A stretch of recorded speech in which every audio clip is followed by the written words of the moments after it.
Yo, this is Art the Architect with More Than a Haircut podcast. Tune in every Friday for new content. Definitely on Anchor as well as YouTube and on IG. Hit your boy up. It's More Than a Haircut. It was crazy, dog. So that's why when I hear people talking about they shoe heads and they sneaker heads and all that kind of stuff, I don't say nothing. But I'm like, for real, you're a collector. You're not really a head. Yeah. You're a collector. You're a Not and collector. after listening to like, cause my thing was my cousin told me if you can draw a straight line, you can cut hair, and that made me think There about you go.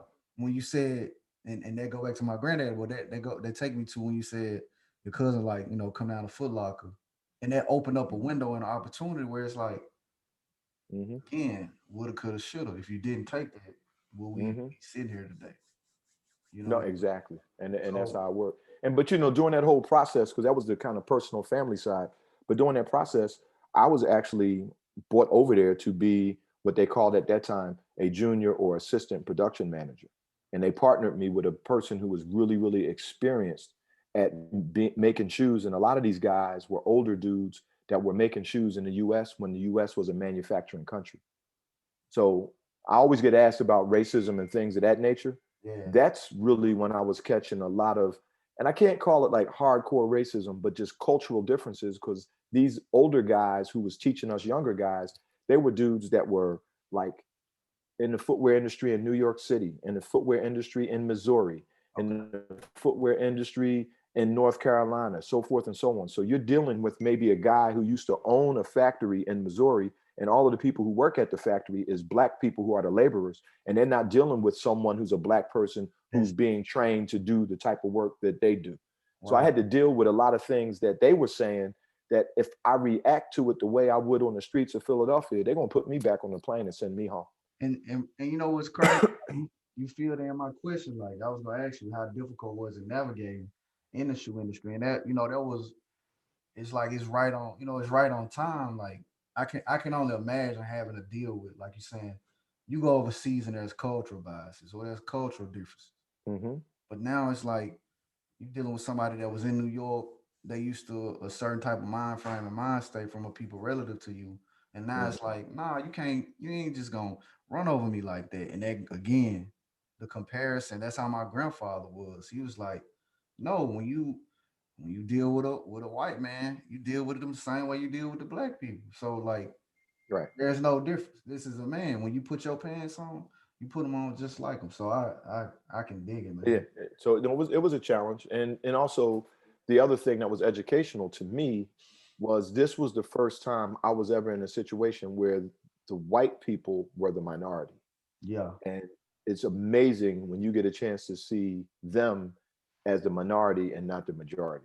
And Wow. that was very, very educational to me, and it Okay. it it taught me a lot, and it showed me the strength that we have Uh-huh. because we've always had to be in that position of being a minority, which I find that word almost insulting because if you Yeah. look at us on the planet, we're We're not not, the we're the minority. We're majority. really one of the majorities, but they've conditioned Americans in particular to call themselves a minority. So if you call yourself a minority, you think you're a minority.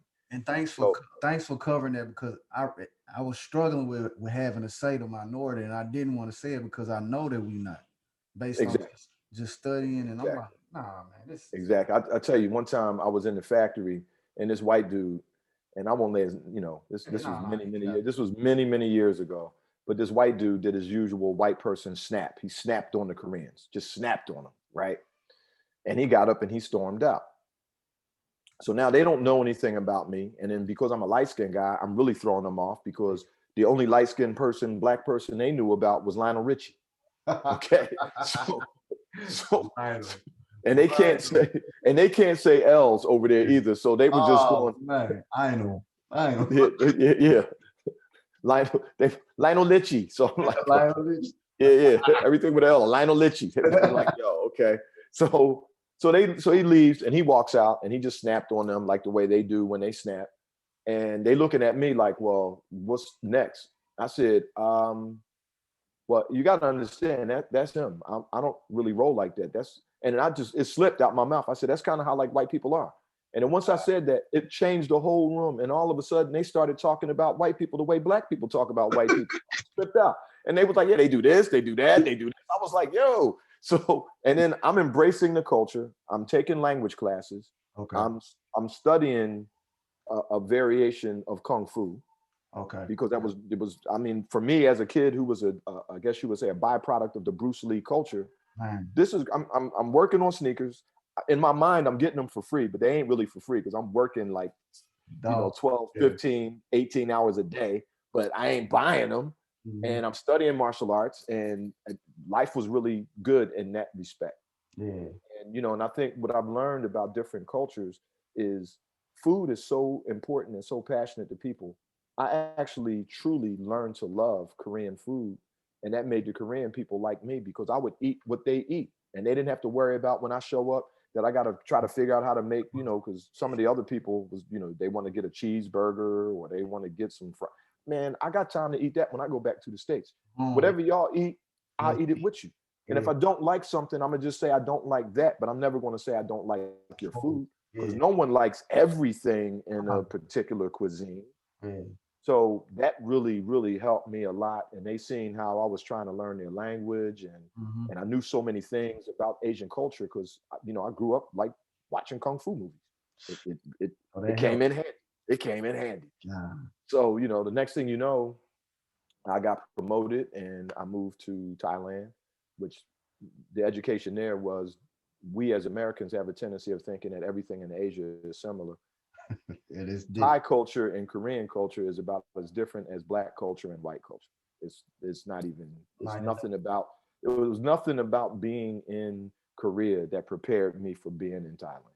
Nothing at all.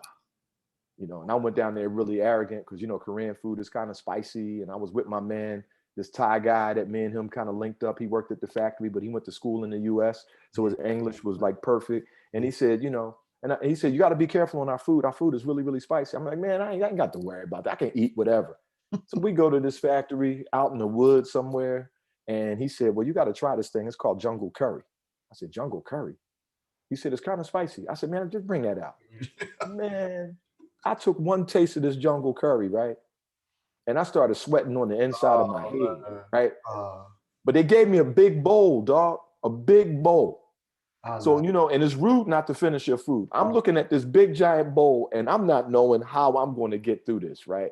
Because I'm on about the third teaspoon. I'm done. I am done. I'm like, I don't know what to do. And he looked at me and he started laughing. He said, you know what? You don't have to finish eating that. I said, yeah, but you gave me a whole bowl. He said, you don't have to finish eating that because it ain't no such thing as jungle curry. I went in the kitchen and told them to fuck you up. Oh. Hey, that's cold. Yeah, but that's how I learned, man. Humility is important, man. You can't be rolling around thinking you know something when you don't. Yeah.